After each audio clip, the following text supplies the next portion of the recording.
Pembahasan di video ini agak unik. Bagaimana kalau ada bumi lain di tata surya kita? Pertanyaannya itu gimana nanti mereka akan bekerja? Di mana kembaran bumi itu akan berada? Lalu bisa nggak dua planet itu berbagi satu orbit? Pertanyaannya agak seram, bakal ada orang yang sama nggak seperti kita di sana? Sebelum kita mulai, subscribe dulu ya channel Labirin Otaknya supaya kita lebih semangat buat kontennya. Yuk kita mulai penjelasannya. Di tahun 2015, teleskop luar angkasa milik NASA nemuin kembaran bumi yang dinamain Kepler 452, sering dijuluki bumi 2.0. Kepler 452 ini juga ngorbit bintang yang ukurannya sama dengan matahari. Bumi 2.0 ini posisinya di zona layak huni terhadap bintangnya. Jadi tidak terlalu panas juga tidak terlalu dingin, kemungkinan juga punya permukaan berbatu.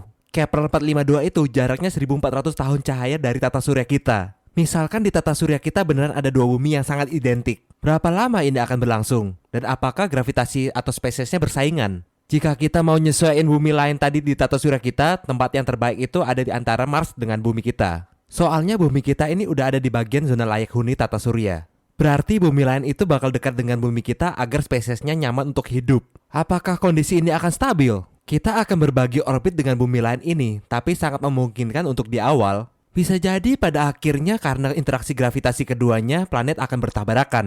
Atau bisa juga saling mendorong ke arah matahari, jadi akhirnya cuma ada satu bumi aja. Semoga yang bertahan itu bumi kita ya guys. Bisa aja keduanya mengorbit secara harmonis selama miliaran tahun. Kemungkinan lainnya itu kita masuk ke sistem planet biner, di mana dua bumi yang ukurannya sebanding itu memiliki orbit yang terpisah, dengan satu mengorbit di luar.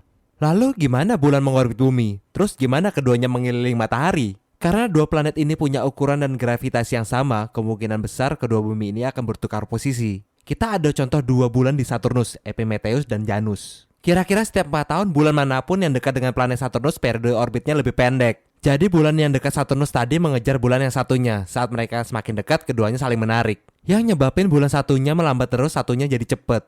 Jadi yang di dalam punya kecepatan untuk keluar, terus yang di luar kehilangan kecepatan jadi mendekat ke Saturnus. Udah pasti bulan yang lebih dekat ke Saturnus periode orbitnya lebih pendek, cepat dan bakal nyusul bulan satunya setiap 4 tahun. Kalau bulan biner udah ada contohnya, tapi kalau planet biner sebetulnya belum ada. Anggap aja cara kerjanya kayak bulan biner ya guys. Sekarang asumsiin aja kedua bumi ini dihuni sama spesies dan manusia yang modelannya sama. Gimana kira-kira cara berkomunikasinya ya? Sebetulnya mustahil kalau semua terlihat sama. Planet kembar itu belum tentu spesiesnya sama. Mungkin kita akan bertukar informasi dan pengetahuan. Cara ngejalin komunikasinya bisa pakai gelombang radio atau bisa juga pakai satelit. Apakah kalian mengharapkan ada bumi lain seperti ini? Gimana pendapat kalian? Jika ada tambahan informasi tulis di komen ya. Sampai jumpa di video berikutnya. Bye bye.